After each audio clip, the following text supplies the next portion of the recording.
from 31 to 6.6, having taken into account his 3 birdies and 1 NR blob.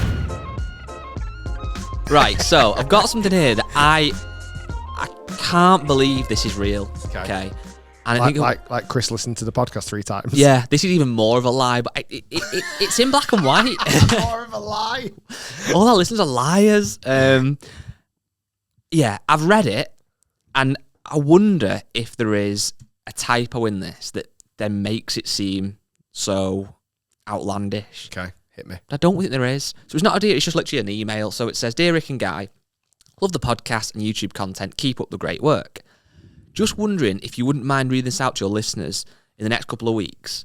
I'd be interested in your thoughts and how you might have dealt with this situation. Now, it does, yeah, okay, I'm going to read it. Last weekend, our club members were invited to play in the annual Captain's Day, followed by the usual prize presentation. Free buffet and entertainment in the evening, all paid for by the captain. As always, there were a handful of prizes up for grabs, and as you can imagine, everything that's gone over the last 18 months, it was well attended by a decent number of members of all abilities. Yeah. The main prize was a Stableford competition, and it was 95% of your handicap off the back tees. To my knowledge, there was no handicap limit. The eventual winner was a young lad in his mid-20s, having recently just joined the club. His winning Stableford score of a handicap of 31 was 54 Stableford points. That's a lot. So 18 under his handicap. Okay. Beating an 8 handicapper into second place by 10 points, and that 8 handicapper on the day played to scratch. So the 8 handicapper got 44 points, played to scratch, obviously had the absolute day of their life, and lost out by 10 points, right? The winner walked off with £100 cash prize. Nice. I believe he made a speech to an almost stunned audience, thanking the greenkeepers, etc., before being informed of a subsequent handicap cut. Okay. This is where I find it hard to believe now it comes in. So he's off 31. So all that you believed? Well, I can believe somebody can get 54 points. It's very hard to do, but he's off 31 and played to 13. It could happen. So he was playing off 29 as well. It's 95%. Okay, so he's playing off 29. So he's actually played to 11 then. Yeah.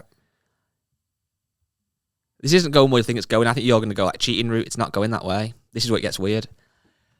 The subsequent handicap cut, as calculated by England Golf, was huge. Okay.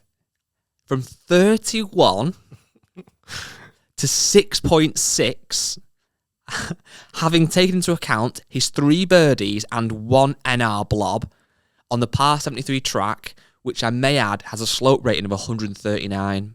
Now, I must admit... So that's in America, is it? No, it's over here now. I'm not massively up on slope rating, so that must be a tough one. Right. I'm sure people will be knowing now, because I've not played many comps in the new handicap system, but I think 139 is a tough one. I'd be interested to see if any of your listeners have known of a higher score than this, and what are your thoughts on whether it should have been addressed and challenged by the club. I don't know much about the lad, other than he comes from good golfing stock. He has a sibling of +4, and his old man can play, having previously been a scratch golfer. It would good to hear your thoughts, as he's probably going to go down in club folklore. My God. Is it like Nick Faldo's grandson or like but Lee Westwood's the first second part, cousin? Yeah, like what you said, the first part is how amazing of a score that is. Outrageous. Which... So he shot 13 over. He shot 13 over par... Well, no, 11 over if you're saying he's off 29. 29 is 95%.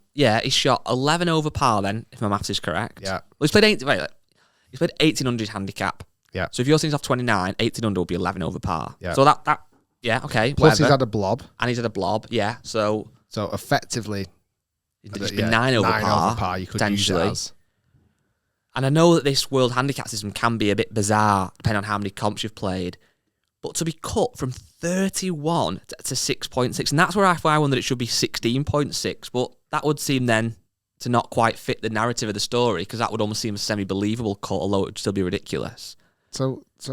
And he's had 3 birdies. He's lost 25 shots off his handicap. That must be something the club's done, as opposed to just WHS. I don't know. Can you still have general play adjustments? I suppose a lot of it comes down to what his last 10 rounds have been, or 20 rounds have been as well. But they can't have been low, surely, because it wouldn't be off But 31. let's say there was one Oh, yeah, at the start was really, really and that's high, knocked out now. And then, and that's knocked out. And then suddenly the rest of them have been quite low. Like I said, the only logical thing there is 16 handicap and not 6. But I think it is 6.6, because the fact he's put 0.6 as well, I feel like if it was just 16, he would just put 16. Yeah. The fact he's put 6.6 leads me to believe. That's crazy, isn't it? That must be the biggest handicap cut ever. Yeah. Yeah, it's got to be on it. Because 54 points, like you say, as outrageous as that is, it is ridiculously. Yeah. Because, and again, I don't think Americans play Stableford very often. No. So American listeners, Stableford is I really like Stableford as a format. Mm-hmm. It's a point system, and to play to your handicap, you've got to have scored 36 points. So that means you've got 2 points per hole. You get 2 points per hole for making a net par. You make 3 points for making a net birdie. You make 4 points for making a net eagle. You make only 1 point for making a net bogey, and you make nothing after that. So you could have 1 or 2 holes where you have an absolute nightmare, and you can just pick your ball up and you score 0 points on that hole. That's why I love Stableford. Yes. So to have 54 points, as Guy mentioned, that's 1,800 under his handicap. So it's 3 points a hole. Oh my goodness. Fair dues. Fair dues. He's never going to win a comp again, is he, off that handicap? He won by 10. Yeah. Even the 8 handicapper did well. The 8 handicapper shot level par. His handicap would have got chopped. Yeah. If the course index, whatever, is tough. Because Because if it's a par 73, they've said, yeah, it's quite a high par, really. So Yeah. it must be a fairly long track. You'd think You'd so. imagine. Wow. Well, there you go. So I've got some... We'll get you an award, most improved golfer Yeah. of the Rick Shiels Golf Show podcast. Couple of questions off Facebook. Okay. So again, our wonderful Facebook group, the Rick Shiels Golf Show podcast on Facebook. Come and join. Why not? It's free. It is. We are going to start charging at the moment. £2 a person per month. We're not, but that'll be nice. So it's from Richard Joyce. Would you rather gain another 2 million subscribers over the next 5 years, or see Tiger break the major records, major win record? Gotta be subscribers. I don't know. It's got to be Tiger. That's it. Yeah. I'll tell you what. I'll do you a deal. There's no deals. I'll do this man a deal. Go on then. Okay. Tiger. So currently we get about 12 to 15 million views a month. Let's say I'll take, if we can get to 25 million views a month and Tiger wins majors, then I'm happy with that. Well, that's. And if subscribers stay where they are, No, you've got to do it off this. I think Tiger.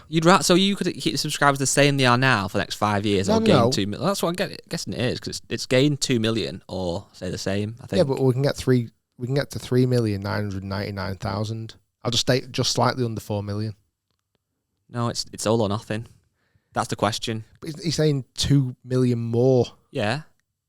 Well, what about if I only gain 1.5 million? Well, that's not the point. I think he makes it mean you can either keep as you are now, so you can either stay as you are now and Tiger win the majors, okay, or Tiger doesn't and you get 2 million more subscribers. That's what he's asking essentially. Tiger. Would you? Yeah. Would rather another man be more successful than you? Yeah. I I don't mind. Fair enough.